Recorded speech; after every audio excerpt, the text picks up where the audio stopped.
Kepala Dusun Seloguno Wahyu Setiawan yang dilantik Kepala Desa Perning, Kecamatan Jatikalen, Kabupaten Nganjuk, Jawa Timur, harus merelakan jabatannya. Karena dalam gugatan di tingkat banding, pemerintah desa kalah dan dibenangkan Andri Setiawan. Sehingga Kepala Desa Perning wajib membatalkan pelantikan Kasun Seloguno dan melantik Andri Setiawan sebagai Kasun Seloguno. Firman Adi, kuasa hukum Andri Setiawan menjelaskan, setelah putusan banding yang menolak gugatan pemohon yaitu Kepala Desa Perning, maka kliennya wajib segera dilantik dan diangkat menjadi Kasun Seloguno. Karena sejak putusan ini, Kasun Seloguno yang dilantik sudah tidak sah. Pak, kalau sesuai perda, Pak, apakah memang untuk kepala dusun itu harus berdomisili pada dusun setempat? Memang sejak satu pasal di dalam Pergub maupun perda awalnya adalah harus berdomisili di dusun setempat. Itu syarat khusus untuk kepala dusun. Namun ada karena panitia meloloskan adanya peserta di dusun lain, ini menjadi masalah. Iya. Kalau sesuai dengan hasil ujian tesnya, Pak, bagaimana, Pak? Untuk tes awal, kami selalu nomor 1. Baru menginjak kepada SKD, yaitu yang diadakan oleh Universitas Merdeka Malang, yang notabene adalah hak ada di universitas, ini nomor 2. Karena dari pihak tergugat saat itu mengajukan banding dan putusan Pengadilan Tinggi Tata Usaha Negara nomor 159 menyatakan bahwa menguatkan putusan nomor 30. Jadi putusan pengadilan tingkat pertama. Sedangkan pengadilan tingkat pertama menyarankan bahwasanya pihak tergugat kalah dan wajib untuk membatalkan surat keputusan Kepala Desa tentang pengangkatan Wahyu Setiawan sebagai Kasun.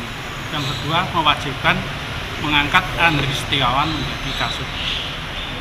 Dan upaya selanjutnya tentunya karena ini sudah inkrah merupakan putusan akhir, karena dasarnya adalah Pergub dan perda, maka kalau memang tergugat tidak mau melaksanakan isi putusan tersebut, kita akan melakukan upaya hukum yaitu eksekusi. Batas waktu eksekusi sendiri ada berapa lama, Pak? 1 bulan. Sejak keputusan itu? Itu keputusan pertama, tingkat pertama atau keputusan banding, Pak? Tingkat kedua. Sementara untuk tingkat kedua diputus pada tanggal berapa, Pak? Kalau sesuai dengan ekot dan musyawarah majelis tanggal 16 Oktober, tapi baru diaput tanggal 18 Oktober.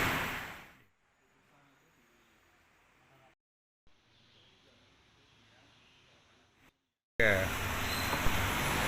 jadi dengan adanya putusan dari Pengadilan Tingkat Tinggi Tata Usaha Negara Surabaya, ini pihak tergugat maupun pihak tergugat 2 intervensi tidak bisa melakukan upaya hukum apapun, dan itu diatur dalam pasal 45A Undang-Undang Republik Indonesia nomor 5 tahun 2004 tentang Mahkamah Agung.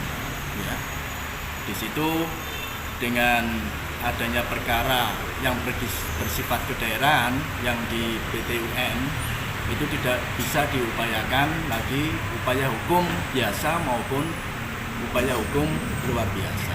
Ya, jadi kami sebagai kuasa hukum tergugat dan tergugat 2 intervensi ini menganggap bahwa putusan tanggal 18 Oktober 2023 yang lalu itu sudah mempunyai kekuatan hukum yang tetap.